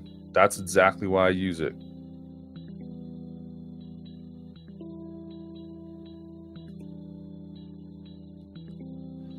They fare great, man. That's a beautiful question. They fare amazing. I think most of my clients are above the age of 30. They fare amazing. I think when you're 30 is when you hit your prime. I think also a lot of people forget most of the Olympians, the Olympians you see at the top stage are 30 years old. It's a great place to start. It is the great place to start because if you start investing now, you still got plenty of time to let that investment compound and grow into something beautiful. Right, like literally like a S&P fund. Like you put some money in it now, 10 years later, it's gonna be something completely different. Likewise, sure, if I invest when I'm 20, I'll make more money, but I'm still gonna make a fuck ton of money if I invest in my 30s. The same thing is true, man. You absolutely can execute the fuck out of some fitness lifestyle in your 30s. It's totally worth it. Even in your 40s, it's totally worth it. Always.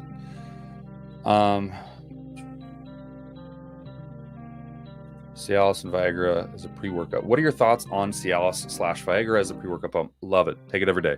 Cialis is my preferred method just because it has a lower amplitude of intensity. You don't get such a radical onset and also such a come down.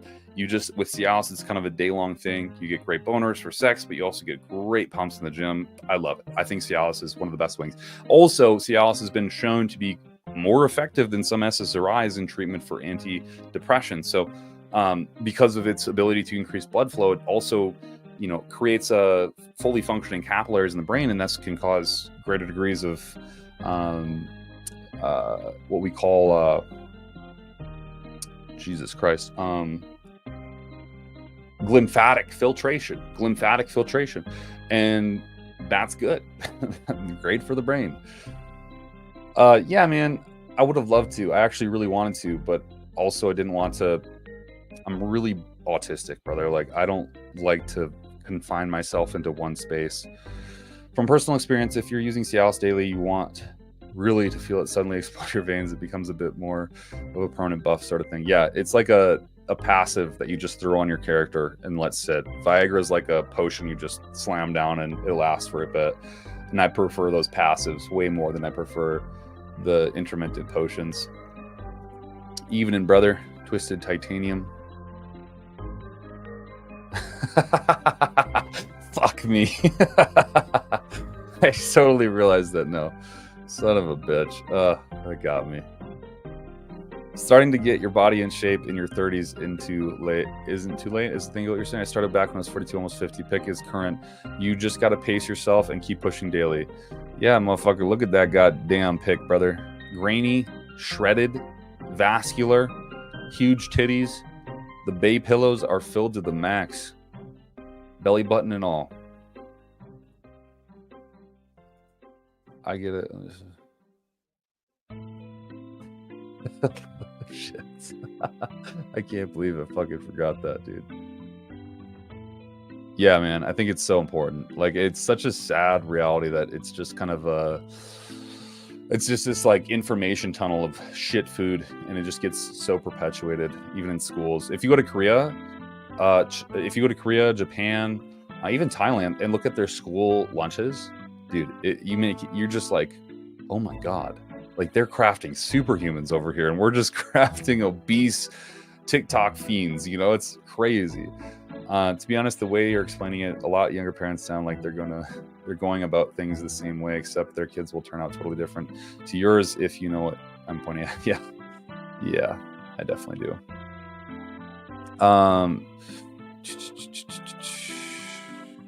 Nice, bro. Is it true there is a lower chance of conceiving a boy when you use steroids? Did you save some sperm before you hopped on in case you would be infertile? I've never been infertile. Never once. I've taken gear for just about, I started in 2021. No, that's not right. 2020, at the very beginning of 2020. That was my natural bodybuilding show where I won my natural pro card was 2019 in November. I started in 2020 January, literally. I've never been infertile since. The whole boy thing, it does seem that the sperm motility, the sperm morphology of male sperm seems to mutate much more than female sperm when on androgens. Don't know why. Have no important data on that being statistically significant.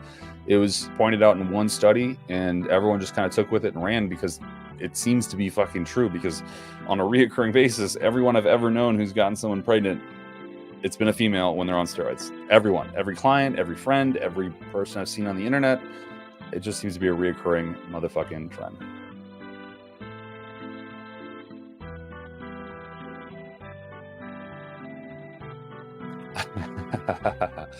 Yeah, I do. I've actually had a client, she had to get her breast implants removed when she had a child because they perforated her nipple essentially, and like they couldn't, there was too much constriction behind it, so the mammillary gland or whatever wasn't fully functional, so she had to get them, well, she didn't get them removed, she just put smaller ones in. And sometimes there can be permanent damage depending on how they insert them. Some people, like some of the surgeries, will cut the nipple open from the bottom and then place the sac in that way. Most surgeries that are done now will kind of go around the lower part of the chest and then insert it from underneath and sew back up so they don't mess with the glands, but it does happen. I'm about to be 30. Hell yeah, bro. That's what's up. I'm trying to get to 4 plates so fucking hard, man, and it just seems to be like that impossible wall. It's crazy.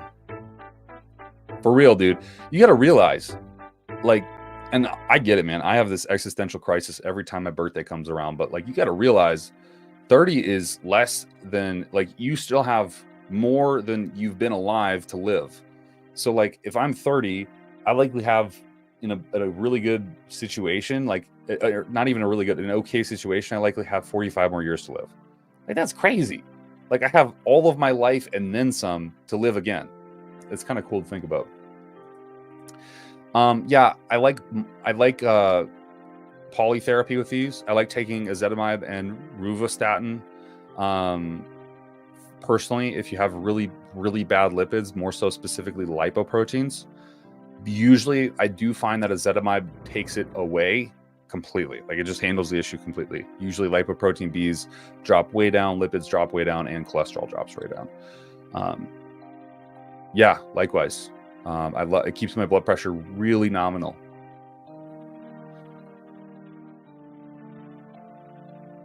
Brother, we're all there. We're all there to spot you, metaphysically speaking.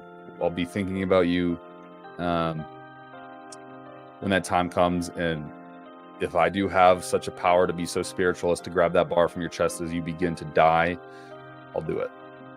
I'll do it. Is it normal to not be able to get off when increasing 19 nor testosterone doses in a protocol? I run into this issue. Yes. Yes, that is incontinence or something like that. I forget what the medical term is. Yeah, it's just generally due to high prolactin.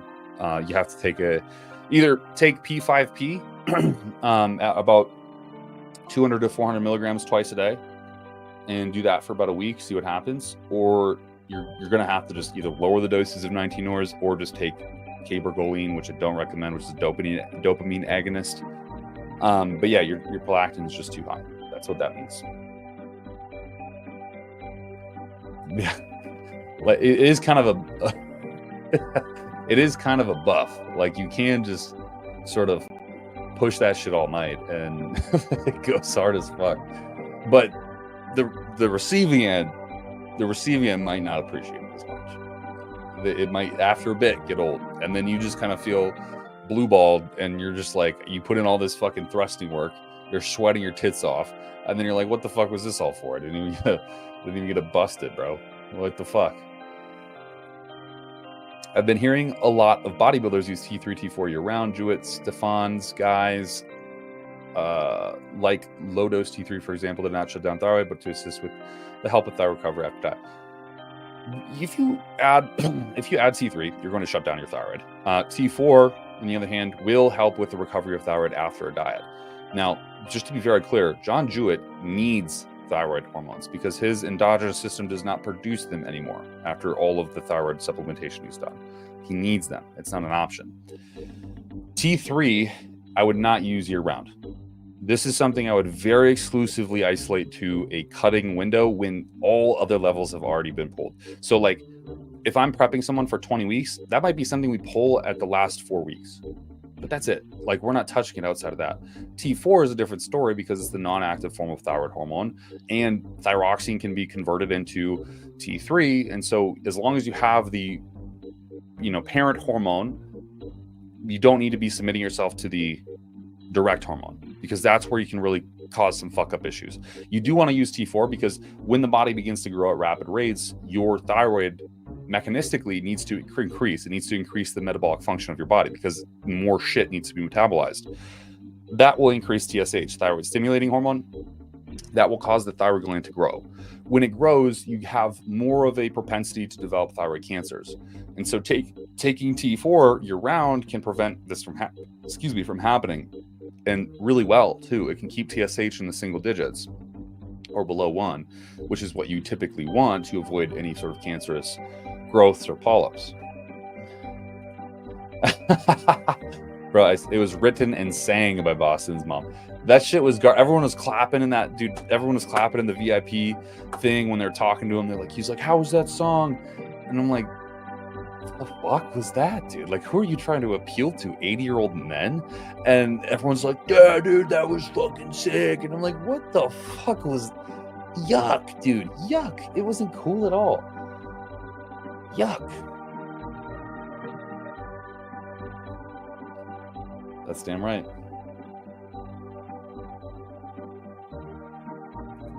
Oh, shit. I'm about to catch that after this, see if I can make a video out of that.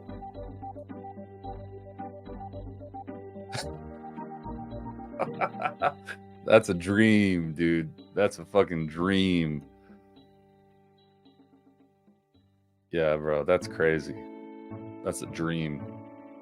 Sometimes I'll be putting in too much work. I'm like, dude, I gotta eat more calories now. Like, this shit's taking so long that I have to eat. Like, I'm gonna have to get another fucking meal in at this point. You know what I mean? Oh my god. Don't forget you. I don't care. Oh man, that is a crazy, dude. Bless your heart.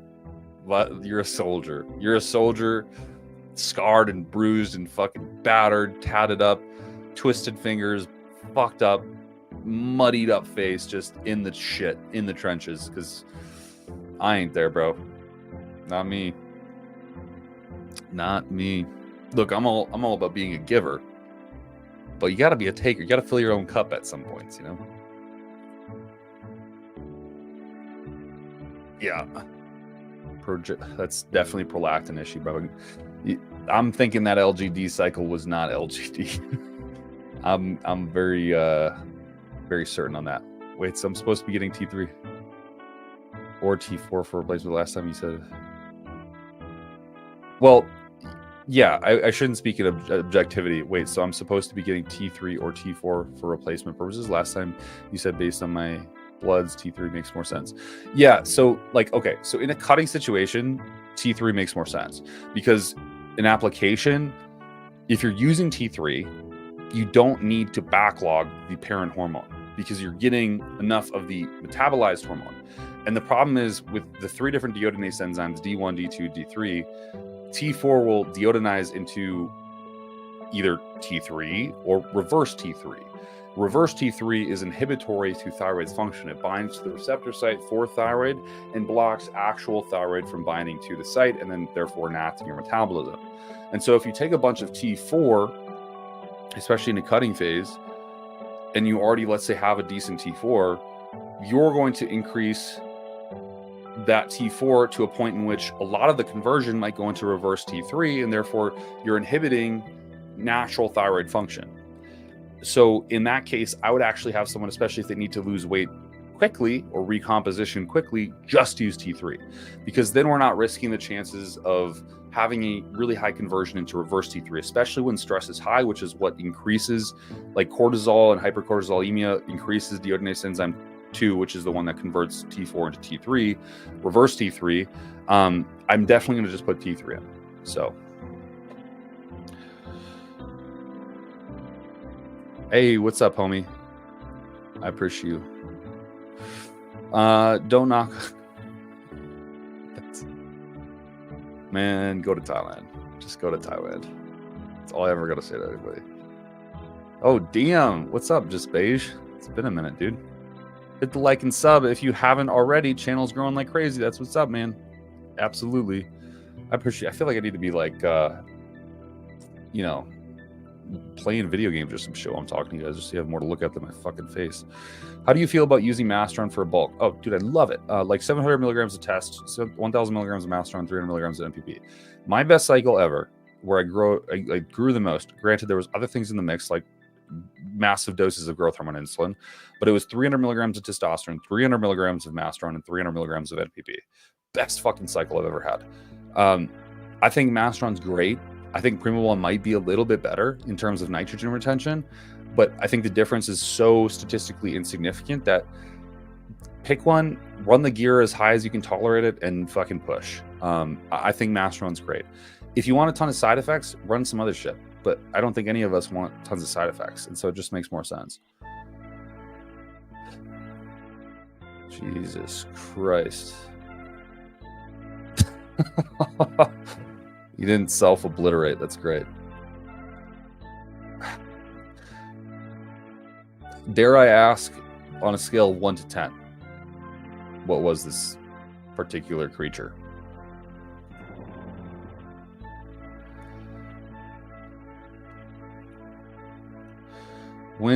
All right, so when you know, yes, bloods help, but let's say you don't have them.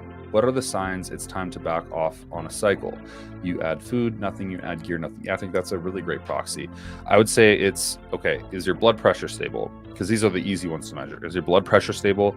Is your blood glucose within range? If those are yes, then you should probably try to keep going. But in your case, let's just say that you've added food, nothing's really happened. You added gear, nothing's really happened. You've given it plenty of time, right? Because you have to remember that to reach serum concentrations, you're going to have to increase the dose and then wait about 3 to 4 weeks for a subsequent effect. So you waited enough time. You still are not progressing. I would say maybe try a deload, then come back to it, you know, like a 3 or 4 day deload. Still no progress being made, then just, yeah, come off, do a health phase. Come off and do a health phase in a perfect world. If your blood pressure is elevating, if your blood glucose is wildly high, then just fucking come off. Like, there's no point in being on. If you're getting too fat, just come off, right? Just get fucking lean. It's really hard to say without bloods, though. It really is. You know, you can give general signs, but it's just like, I think the biggest thing is when you feel constantly exhausted. Like when you feel like your body is made of stone. You know, when you roll out of your bed and you're just fucking grinding to get out of bed and your legs feel like they're 1,000,000 pounds each. That's when you kind of know, like, yeah, I'm probably fucking toasted at this point, dude. I'm cooked. I need to fucking take some time off. So what I'm understanding is even if I'm dealing with minor hypothyroidism, I shouldn't replace year round and just when I need to cut anyway, right? If so, what's the dosing protocol usually looking like? So yeah, I wouldn't. So I would use T4 year-round, T3 intermittently as needed. So T4 is going to be the parent hormone that will convert into T3. And then when you're in a non-stressed environment, having moderate normal cortisol levels, not having like seriously high fasting insulin levels, and not having, elevated heart rates, blood pressure. These are the things that would be considerate of maybe not adding T4. But if you were adding in T4 on an off season when the stress environment is generally low, then I would say that you want to be adding in 100 micrograms to 50 micrograms year round. Test your blood work. If TSH comes down, great, get it below that 2 mark. Ideally, if you want to get really crazy, below 1. And then ideally, you want to obviously the T3, T4, and free T3 to be at a physiological normal level, right? Somewhere within the middle of the reference range to the upper end of the reference range. On a protocol where we're trying to get fat off of your body, it's just start at 12.5 mics and sit there for a week, 2 weeks, see what happens. If progress is still being had, don't increase it. Increase it only when progress is stalled.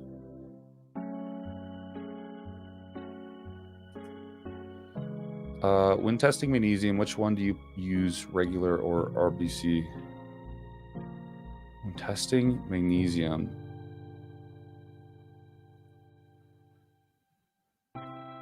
are you asking like on blood work testing magnesium? I'm sorry, I'm a bit confused about the question. Maybe you could be restated here. How do you deal with clients that want to get into high-level bodybuilding, but are scared to run a decent educate? I think education is probably the most important thing. You have to explain, like, these people are running, like we just talked about Ned Walker. These people are running. I think Chase is such a beautiful example. Chase Irons is such a beautiful example because he's running 5, 6, 7 grams of androgens, running health tests every 8 to 10 weeks, doing organ imaging. His health looks great. It looks better than most people I know running 300 milligrams of gear. And he looks like how he looks. So you can only extrapolate that by how he looks. Imagine if you're extremely genetically gifted, taking that much, you're probably going to be an Olympian. And that's probably what they're running. So I would say use him as an example, especially, and say, hey, you're not going to just explode from using high doses of gear. You're not just going to die immediately. I will say that there's definitely health risks involved. But if we do blood work and we check your health regularly, we're going to know if something's going wrong or not. Here's a great example of someone who does this. He's got no issues, nothing wrong with his organs, and the blood work looks great. If he can do it, why can't we? Well, I don't know, coach. I don't know. If you don't know, we might as well try. And as soon as something goes wrong, pull it. Pull the fucking plug. I'm all about that. That's kind of how I do it.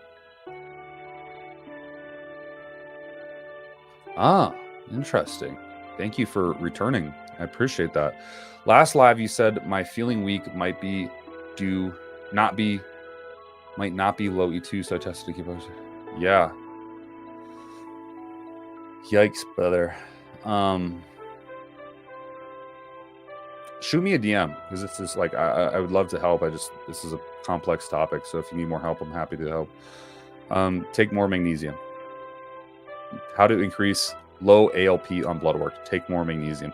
Magnesium bisglycinate specifically. It usually means that you're in some way, shape, or form deficient in magnesium through depletion of deep magnesium. You actually sweat magnesium. Not a lot of people understand that, but you do sweat magnesium, and you also deplete it through like muscular contractions. So even your heart beating.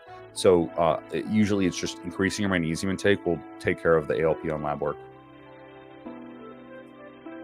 What are your thoughts on using 1 IU of HGH with every 250 milligrams of gear? Steve says, would it be better to use more? 10 IUs or nothing.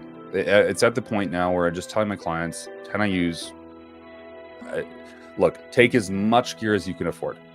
Let me rephrase that. Don't clip this. Take as much growth hormone as you can afford. So if you can afford 10 IUs, take fucking 10 IUs. And take that for 2, 3, 4, 6 months. See what happens to your body. It's fucking crazy. I think using under 4, kind of not worth it. Kind of, not really worth it. 6 is about where the really good stuff starts to happen. 8's great. 10's amazing. She was a 7.5. Fuck me, dude. That's not that bad. Top shelf, bro. Y'all are fucking wild, man. Oh my God. Wild. Yeah, look, Steve is a great guy. He's one of my best friends, legitimately. I love talking to him. We text, like, he's legitimately a good friend of mine. Like, legit, you think of a good friend, that's Steve to me. But he, just like everybody else, says some things, believes some things, has opinions on things that I don't think a lot of people would have or share. It's not that he's bad or saying things that are wrong, but that one has zero logic behind it. I would agree. How do you know there's progress? Is getting stronger in the gym a sign of progress? Or, yeah, it can be elusive, but you have to remember that even though, so the question was, is getting stronger in the gym a sign of progress, or can that be elusive from the PEDs increasing strength? Yes, it can be elusive, but ultimately, if strength increases, cross-sectional area increases, full stop. So if your strength is going up, whether it's the gear, whether you just added more food, whether you're gaining cross-sectional area, you can make sure that you're going to get bigger because of it. So how I usually tell people that they're, if the proxy is, are you gaining weight? Yes. Are you also gaining strength? Yes. Okay, we're making progress. Are you gaining weight? No. Are you gaining strength? No. Okay, we're not making progress. Are you gaining weight? No. Are you gaining strength? Yes. Okay, we need more food. Are you gaining weight? Yes. Are you gaining strength? No. Okay, we need more drugs. That's kind of the method that I use to parse out whether someone needs to increase drugs, increase food, if they're making progress or if they're not making progress. I don't either, man.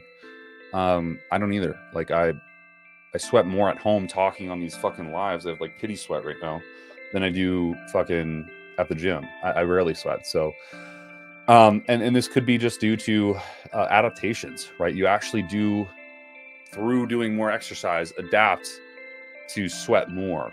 And so let's say you're doing lots of cardio that induces sweating, or you are sweating because you're in hot climates. I was in Thailand. There I sweat a fuck ton. And when I came back, I sweat even more. And that is an adaptation. Your body learns to sweat more and open those glands if you need it to cool down your body. And it's an actual mechanism in which athletes do acquire through certain training techniques. So if you, let's say, are in a very hot environment and you sweat constantly while you're doing cardio, you will perpetually sweat in other environments as well to keep your body at a cooler temperature.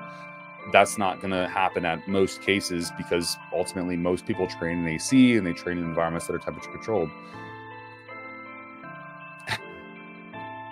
Yeah. Jesus, fuck, guys, there's so many questions. Thank you, Caloric Chaos. I love that name, Caloric Chaos. It's fucking great. Got my insulin levels tested, fasted on my blood test. 4.9 is great. What is a good number to shoot for with optimal insulin sensitivity? I would say 4.5 to 5 is perfect. Like that, dude, you're nuts on.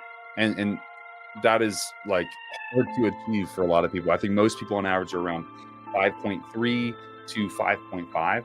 A 4.9 is spitting perfect. It's like perfection, literally. That's great. You could be lower, but it's not really going to add you to, it's not going to help you in any particular way. So this is great. Yeah, these are great levels. I would say anywhere between 4.5 to 5 is beautiful.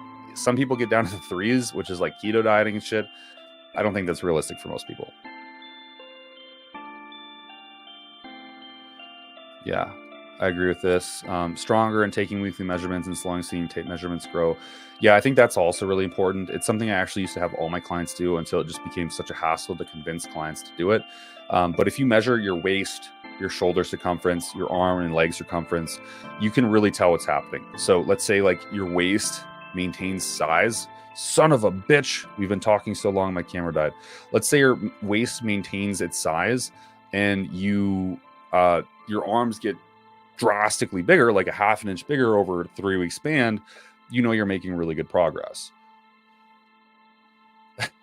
If someone takes Tren, Halo and D-ball, do they become a crazed caveman with no regret? Yeah, probably. Yep. No, don't do that, please. Would you argue that MPP would be doing more of the driving of anabolism in my cycle versus, say, the testosterone? I feel like since pulling the MPP out and replacing test mass to cover the milligrams, I'm looking a lot softer. Yes. So the good thing about I shouldn't say that. The thing about MPP is that it causes a lot of volumization. It causes a lot of that interstitial fluid retention that I was talking about earlier. And so you're going to appear bigger on NPP. You're going to appear fuller on NPP, on Nandrolone and large. And that fullness is kind of an artificial fullness. And when you get fuller, like in your picture, when you're absolutely fucking racked, this is my client, by the way, when you're absolutely fucking racked like that, your intramuscular stores of shit are huge and they're pushing up against your skin super hard. So it looks like you're less soft and more hard. It might not actually translate into that being a reality. But it can make someone look more fuller and therefore through that fullness be more on. Yeah, it has been asked. I think he's a dumbass. I think he's dumbass. He's a fucking retard. Don't mix trenbolone and party drugs. Look, he's probably going to have some serious life-altering problems after this. There's no doubt about it. Like, he's going to have to suffer some consequences from his actions. He's likely going to have to deal with some kind of kidney damage. He's having to take diuretics right now that are pretty extreme to drop water off. It's not looking good. We don't know the conclusions yet, but it's certainly not looking good.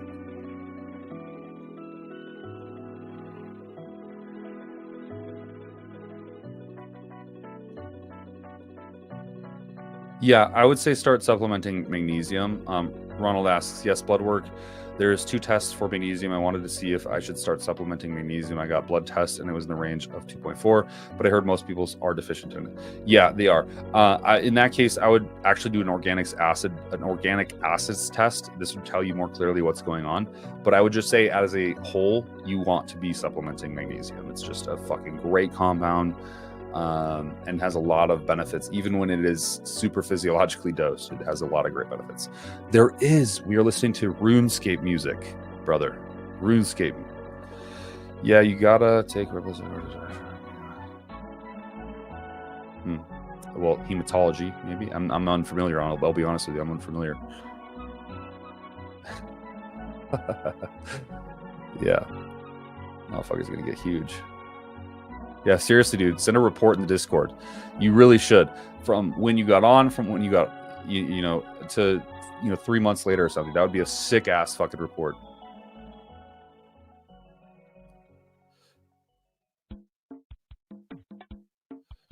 Yeah, I agree.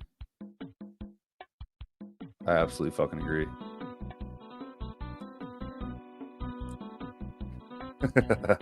Yeah, dude. You better hit that fucking glute spread, bro. Or else nothing fucking happened. It wasn't worth it.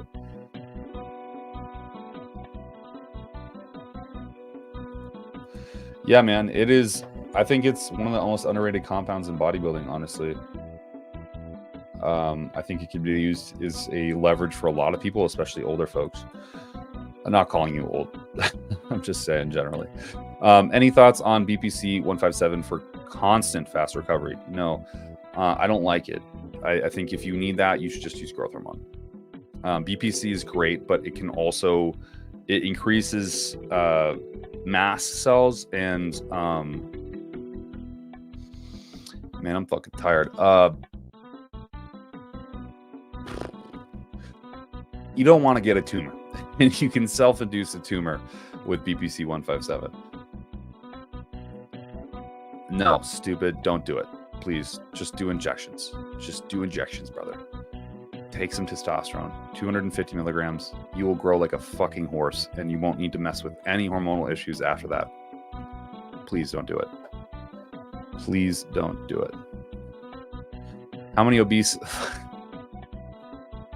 Oh, man. Look, bro.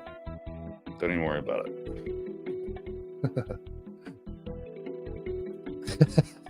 A little bit old.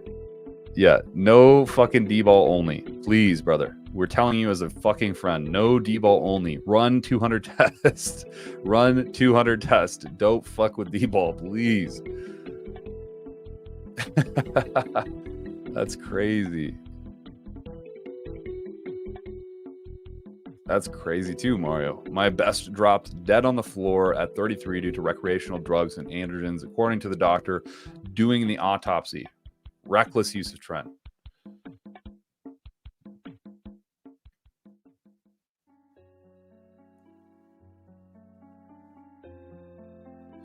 Yeah, it will be. It'll always be uploaded in the live section on my YouTube channel.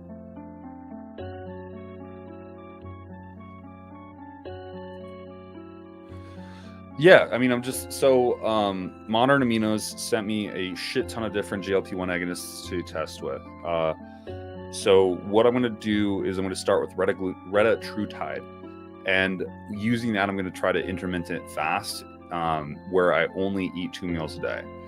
The only reason I'm going to do that is for purely productivity and to see how much muscle I can sustain on it, as well as what my hepatic health looks like afterwards. So in about 6 weeks time, I'm going to go to Dallas and I'm going to get my blood work done and likely some organ imaging. And I'm going to be testing with retatrutide at that point. Then I'm going to come back and test with semaglutide and see if the effects are comparable, if I get nausea or whatever else. What I'm really interested to see is the retatrutide and how it can impact hepatic function because of the 3 different compounds that are in it. And I want to see if it can reverse things like fatty liver disease. I'm going to plan at running it somewhere around 2 milligrams each week to start, and then titrating it up to 4-ish milligrams if needed past that.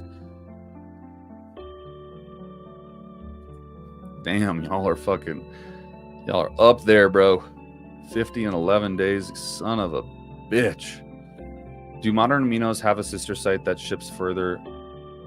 I can't say just due to some specific reasons, but message the Instagram and I'm sure they'll help you out. I knew a guy who ran D-ball only cycles. We just called him D-ball. The guy was holding more water than a storm cloud. Dude, that's fucking gold. I would love if my nickname was D-ball. Fuck me, man. That's wild. When you head back to Thailand, have you got the same place you were staying at waiting for you, or is it?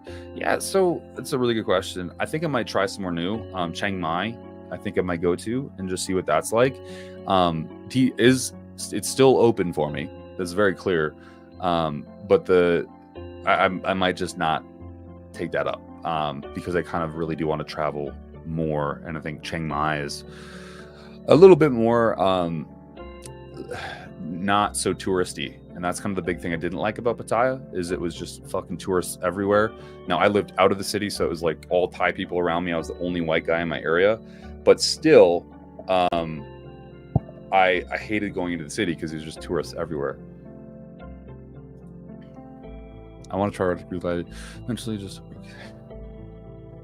yeah, bro. Enter the giveaway in the Discord. You might get yourself some. I wish. You already look the same. Yeah, dude, don't do it. Look, Tyann Clark is a certified weirdo. Okay? Negligent to the highest level. Please be careful. Different kind of cat. Wow, that's impressive, man. And to look like you're looking, that's actually pretty fucking nuts. Oh, man. Y'all be careful. Y'all be careful.